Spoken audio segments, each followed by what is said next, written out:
risen once again. John Roberts in Nashville, have you talked to the Gore camp about this stunning situation in Florida where the Secretary of State says only 629 votes, 629 votes separated? Dan, still haven't managed to talk to anybody directly about the narrowness of the victory. Certainly it has come down from where it was 12,000 about 20 minutes ago, but I'm sure that they're thinking about that, and I don't know if the idea of recount is running through their minds, but certainly could be.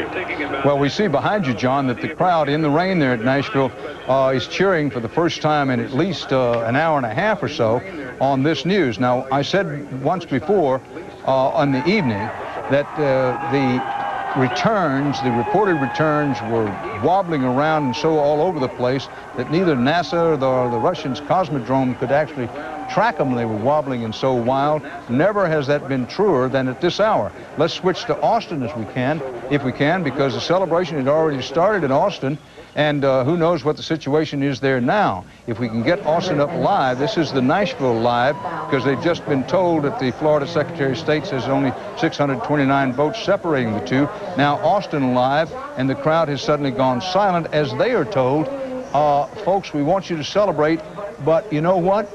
Might be just a tad early. Might be. Yes, they're telling the crowd there now, among the 10-gallon hats and the Willie Nelson headbands, folks, it might be premature. Let's pull back what they call in television the wide shot. This is important. It may or may not be fair to say, but at this juncture, there are going to be those who say the race is not yet over. Florida, it was believed, had gone to Bush. But in the very late vote counting, and the actual vote counting is not over yet, it's gotten to the point where the Florida Secretary of State says only 629 votes are separating these two. Nader has about 2%. And with that close, absentee ballots yet to come in from overseas, and Wisconsin, 11 electoral votes still out, Oregon with 7 electoral votes still out, we could be going to recount city, get in there, recount the votes. None of this television mumbo-jumbo or computer data, but get in and actually count these votes over. It wouldn't surprise anybody, least of all your narrator, if Al Gore said, you know what, I am not going to concede this thing because it's just too close. I want somebody to get in and recount those ballots. And George Bush, no doubt, will want the same. So if you wake up in the morning and somebody says, well, I thought the election was over, then you say to yourself, well, I got to tell you something, it got so close near the end that it still isn't over. Now, no doubt about it, if Florida is finally, completely and officially reallocated to Gore, he wins. It's over. Done deal. However, at the moment, it's still colored red for George Bush because Bush still leads. You know, one vote is enough to win it. And although the Florida Secretary of State has said that 629 votes separated him in the last actual vote count, there's still some other votes being counted. They turned up some votes. One sheriff in one county who allegedly, supposedly, reportedly had some votes. Don't misunderstand me. I'm not raising the specter of some Duval County down in Texas and the sheriff keeping votes for days. I'm not suggesting anything except that when you have 6 million votes in a state, not all of the votes come in exactly as everybody has planned to have them come in. The vote counting's still going on in Florida. It's still breathtakingly close. At CBS News, we still leave Florida in the Bush column, but the overall national vote is actually, let's highlight it. The national vote is practically dead even. Nationally, look at this. This is incredibly close. Bob Schieffer just laughed because that's the only thing he knows to do. Well, Dan, this is no longer an election. This is like Alice in Wonderland. I mean, we just get stranger and stranger, as Alice said, if I quote her correctly. And she's as good a person to quote right now as anybody I know. Well, you know, we're laughing to try to help cut the tension here because around this table, without wanting to be self-aggrandizing, there's a lot of experience covering elections. You know, well, I never saw anything like this. Well, nobody ever has. That's why I said earlier, take a good look at this because nobody's seen this before, and nobody in this room is likely to live long enough to see this again. John Roberts, if you're still up in Nashville, not sure you are, I want to keep checking whether you've heard anything out of the Gore camp. It's now pretty obvious that Vice President Gore got in the car, drove over intending to make some kind of concession speech or something close to that. He's already talked to Governor Bush in Texas. We don't know what he said to Governor Bush, but the belief runs strong that he said at a very minimum something along the lines, well, it looks like you might have won. I want to see a few more cards. Well, those few more cards are beginning to drop, and lo and behold, can you believe it? It's tightened down to Florida, where at last count 629 votes between the two. And I repeat for emphasis, if Florida should finally go to Gore, he wins, not Bush. Gloria Borgia, you have any thoughts about this? You've been a little distance away from it. Perhaps you can bring some perspective to this. We're plumb out. I have never seen anything like this, Dan. In fact, I'm trying to get somebody from the Gore campaign to explain to me on the phone right now what's going on and why this delay in having Gore come out and speak, because I agree with you. I think, like you, that perhaps he's decided that maybe there ought to be some kind of a recount in the state of Florida. It's hard for me to believe that a presidential election could be decided by 500 votes. And I've just never seen anything like this. I think, like everybody else sitting around here, I'm at a loss. It is Alice in Wonderland. Well, I hope that there are civics teachers and history teachers and teachers of all kinds still up at this hour around the country, because every teacher in America, I'm not to tell them what to teach, but it might be worth considering taking this as a case in point to every school child of the country. Say, you know, that old stuff you hear about, your vote doesn't count, one vote doesn't make any difference. This is an election which underscores that every vote counts, however it's going to go now, whether it stays 271 or above for Bush as we have it at the moment, or whether Florida incredibly, stupefyingly, goes the other way to Gore finally and he wins the presidential election. This is an election which puts the lie to that old saw, well, my vote doesn't make any difference, and you know, one vote can't make any difference, and I got a hot date, so I think I won't vote or go, or I got to get home, the kid's not going to vote. None of that stuff cuts. None of that stuff talks. All of that walks. Bill Whitaker at Bush headquarters in Austin, Texas. Bill, what are you hearing? Well, Dan, this is a real roller coaster. And as you said, what's made it such a wild and crazy ride is Florida. This crowd that was so exuberant just a little while ago is now subdued. They were waiting to hear Vice President Gore's concession speech and then to hear Governor Bush's acceptance speech, but now they're just waiting for some final answer. Dan? Bill Whitaker in Austin, where the crowd has suddenly gone subdued. You know, it's rare that you see this big a crowd, particularly outdoors, boisterous one moment, and then going silent as if somebody died. Now, nobody died, and for that matter, George Bush has not yet lost the election. But it's been a long time since you've seen and heard a crowd go this quiet, this quickly, particularly an outdoor crowd. Dade County in Florida, an official there has told our Byron Pitts, who's been hustling for us all night down there, says that they are recounting 5 precincts due to, quote, discrepancies, unquote. Don't ask me what they mean by discrepancies. I do not have a clue.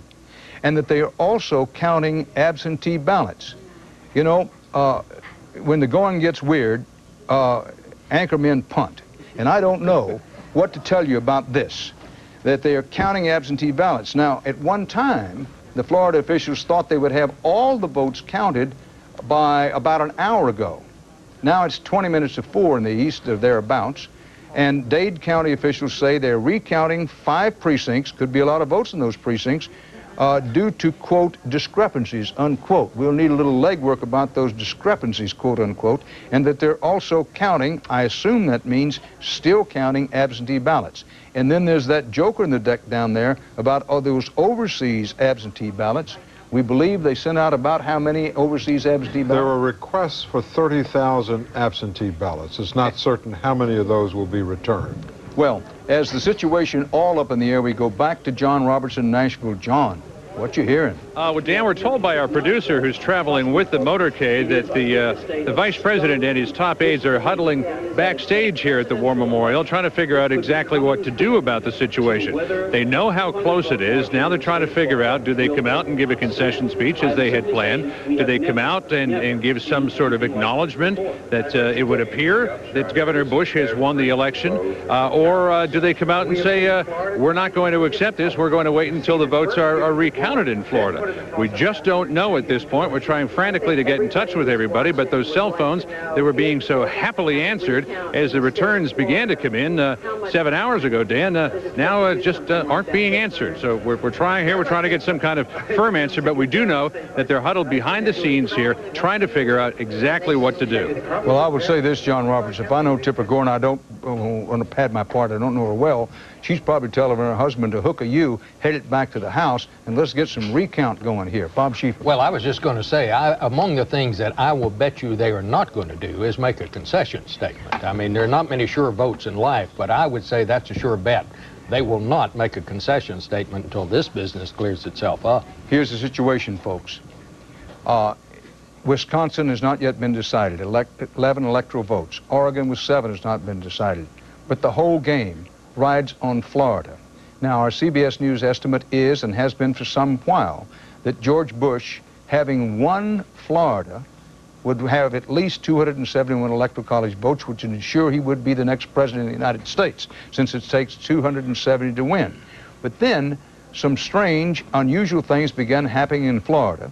The Bush lead narrowed down to the point, at last report, there was 629 vote difference between Bush and Gore in Florida. Both of them stuck at about 49%. Now, if you are hoping that George Bush wins the election, keep in mind that Bush still leads in Florida. Even if he leads by a tiny margin, it takes only 1 vote. Bush still leads in Florida, and Bush believes there's some absentee power for him coming from overseas. Nobody knows for sure about this. But the Dade County official saying, well, we want to recount at least 5 precincts because of, quote, discrepancies, and that some absentee balloting is still going on. That leaves us with a very much up-in-the-air picture. Nobody knows whether the presidency has been decided. The very best available guesses, including our own, they have been, well, George Bush wins because he won Florida.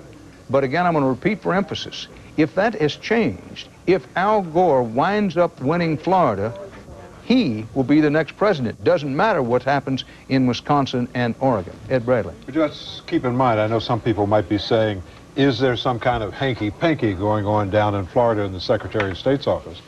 Well, I don't know who the controlling legal authority is in Florida, but I would assume it's the Secretary of State who's keeping track of these things. And Catherine Harris is a Republican and was elected to that office. So I don't think you're going to see a hanky-panky. The Florida Secretary of State. Florida Secretary of State. Well, fortunately, and one wants to say there's some seriousness, in this country, it doesn't matter whether you're Democrat, Republican, or Mugwump. When it comes to the sanctity of the ballot box, overwhelmingly, elected public officials play it straight. They want as much as anyone for it to be accurate and to be fair. But you have had cases, you know, the expression that people had, I know they always blame it on Chicago, which was vote early and vote often, happened because there were people who voted early and who voted often. Well, and Richard Nixon went to his grave believing that the election probably had been stolen for him around Cook County. Right, and there were votes from people who were no longer alive. Well, this scene from Nashville Live, the crowd has come alive there. They were as quiet as the proverbial church mouse not too long ago, but they've been told that things are tightening down in Florida. Most people in the crowd in Nashville, as is the case in Austin, probably are confused by what's going on, but that's under the welcome to the club guidance, because nobody at this moment, great confusion reigns. No 2 candidates for President of the United States have ever gone through this kind of thing. Not in 1888, not in 1876, not in 1824, and not in 1800. Well, all the things you might have thought you would be saying tonight, Dan, I bet one statement you never thought you would say is what I heard you say a while ago.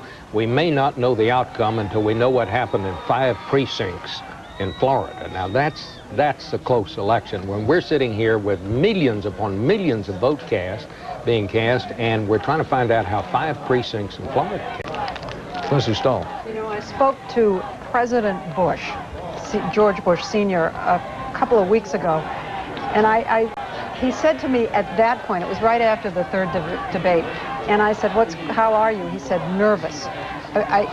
Remember Dana Carvey on Saturday Night Live? I almost thought I was talking to Dana Carvey. Nervous. I can just imagine what they're going through, what the Gores are going through. This has to just be gut-wrenching for both sides. It's all up in the air.